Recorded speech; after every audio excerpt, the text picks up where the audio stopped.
Hello everyone, welcome back to Techify. This is day 2 of our sequel playlist, and today we are going to start from the absolute basic, but in a way that actually makes sense. In this video, we will clearly understand what is data, what is database, why database exists, and how all of this connects to real life. So, why this video is important? Many people directly jump to SQL commands, but if you don't understand what is data and why database are needed, SQL will always feel confusing. So, today we are building a strong foundation using a simple example and visual. So, let's begin with our concept. Let's start with most basic word data. Data means raw facts. Raw means data has no meaning on its own. For example, a name, a phone number, date of birth. If I just say the actual number 987 000, you don't know whose number it is. So this number is data, but it has no context.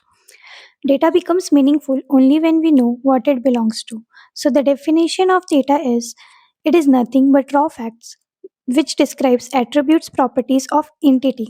So now let's understand entity. So, entity represent a real-world object concept that can be uniquely identified and stored in database. It forms the foundation of data modeling. Example: a student, an employee, all are entities. So the next topic is database. It is a place to store the data in systematic and organized way. So database work like a library. So while entering into a library, you don't have to find or you don't jumbled into any books line to find the books you want. If for example, if you want the books of semester 1 or 2, there is the sequence or the stickers are attached to the upper department where your semester books are there. So while entering into library, everything is organized in systematic way like a data. So every data is stored in a systematic and organized way. Like if you are storing, if you want to see the data of Instagram, WhatsApp, none of them are collide between each other. Each and every data is stored in systematic and organized. Basic operation performed on database. Generally, we call it as a CRUD operation performed on database. The first C stand for create and insert. Create or insert. R stand for read, retrieve. U stand for update or modify. Fourth, D stand for delete and drop. So the difference between delete and drop is delete worked as a permanently deletion of a database, and a drop is a temporarily deletion of a database.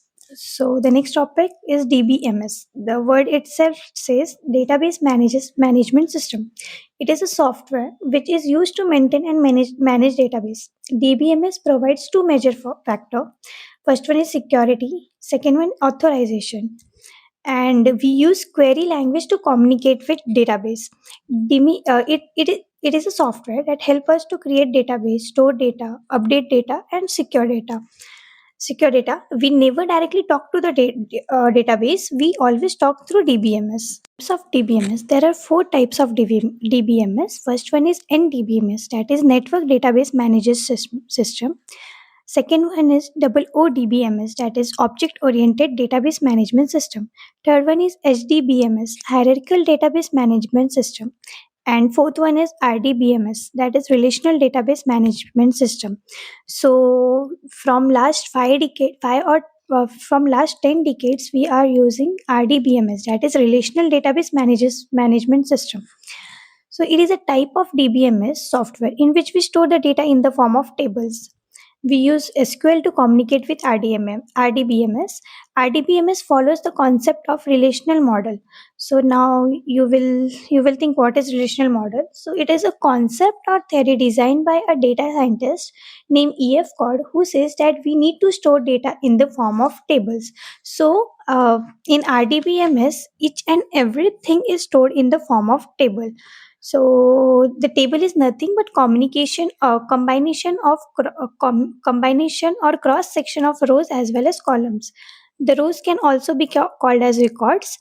A part of the block of table can also be called as a cell. This is all about tables. This is all about the RDBMS and storage system of RDBMS. Today we clearly understood data, entity, database, DBMS, and RDBMS.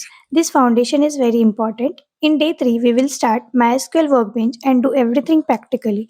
Subscribe to Techify, and I will see you in the next video.